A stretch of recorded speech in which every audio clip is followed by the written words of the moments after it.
पहली बार बाबा साहब ने अपना काला कोट पहनकर मुंबई की कचहरी में कदम रखा तो वहां सन्नाटा छा गया। वहां मौजूद सवर्ण वकील उन्हें पहचान गए। उनकी आंखों में बाबा साहब के लिए सम्मान नहीं बल्कि जातिगत घृणा थी।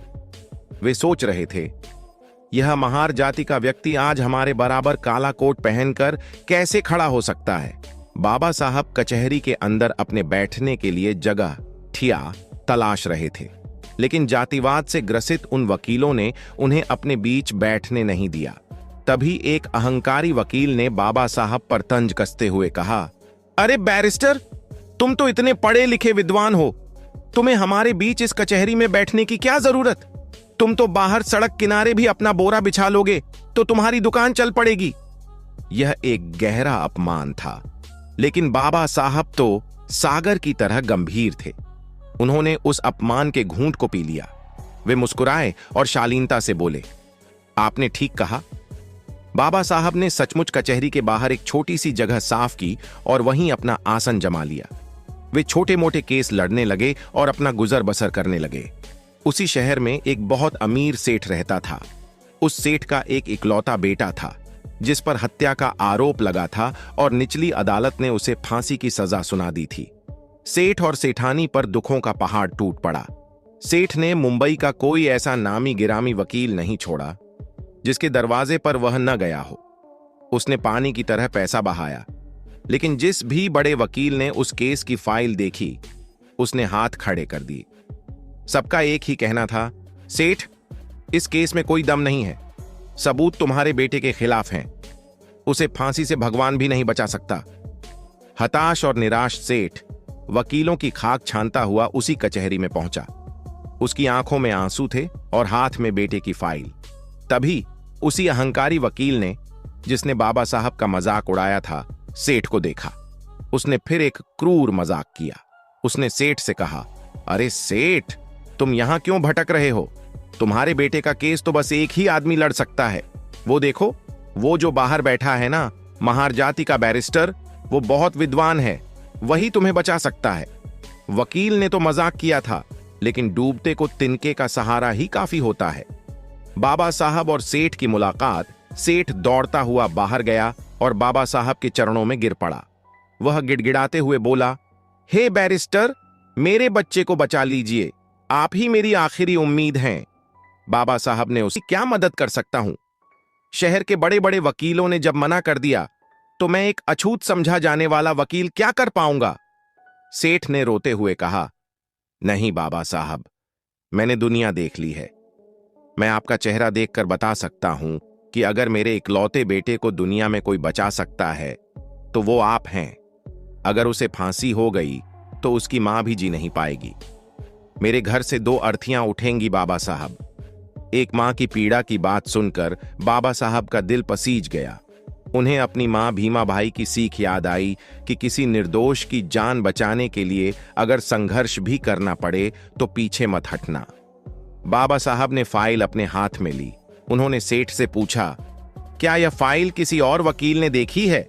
सेठ ने कहा, हां बैरिस्टर, शहर के हर बड़े वकील ने इसे नकार दिया है। बाबा साहब ने फाइल का गहन अध्ययन किया और उनकी आंखों में एक चमक आ गई।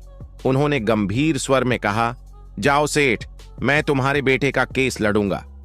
अदालत का सन्नाटा और अद्भुत तर्क। फांसी की तारीख में कुछ ही दिन बचे थे। अदालत लगी। जज की कुर्सी पर अंग्रेज जज बैठा था।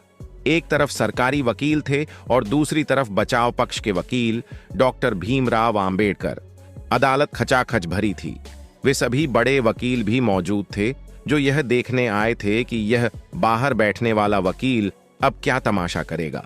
जब बहस का समय आया तो जज ने बाबा साहब से पूछा, मिस्टर आंबेडकर, क्या आप अपने मुवक्किल के बचाव में कोई दलील पेश करना चाहते हैं? पूरी अदालत को उम्मीद थी कि बाबा साहब लंबी चौड़ी बहस करेंगे, लेकिन बाबा साहब ने जो कहा उसने सबको चौंका दिया। बाबा साहब शांत स्वर में बोले, नहीं योर ऑनर, मुझे कोई दलील नहीं देनी, आप अपना फैसला सुनाएं। सेठ का दिल बैठ गया। वह सोचने लगा कि बैरिस्टर ने तो मुझे धोखा दे दिया, यह तो लड़ ही नहीं रहे हैं।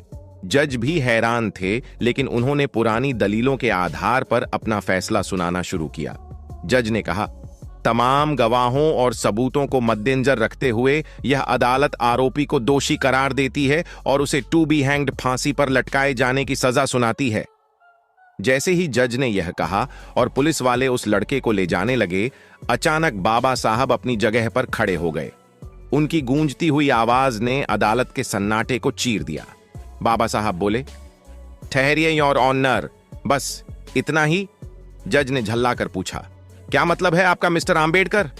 बाबा साहब ने कानून की किताब की तरफ इशारा करते हुए एक अद्भुत तर्क दिया।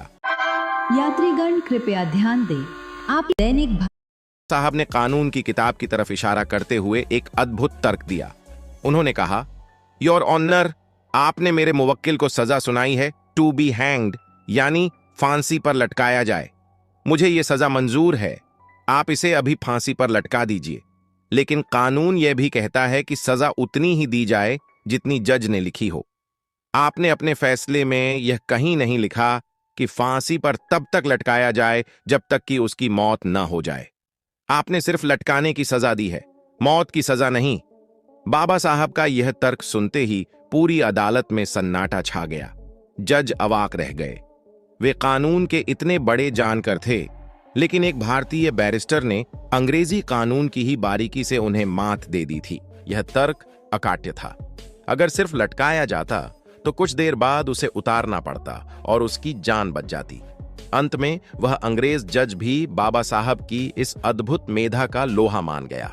तकनीकी आधार पर उस लड़के की फांसी की सजा रद्द करनी पड़ी। जो वकील बाहर बाबा साहब का मजाक उड़ा रहे थे, उनके सिर शर्म से झुक गए।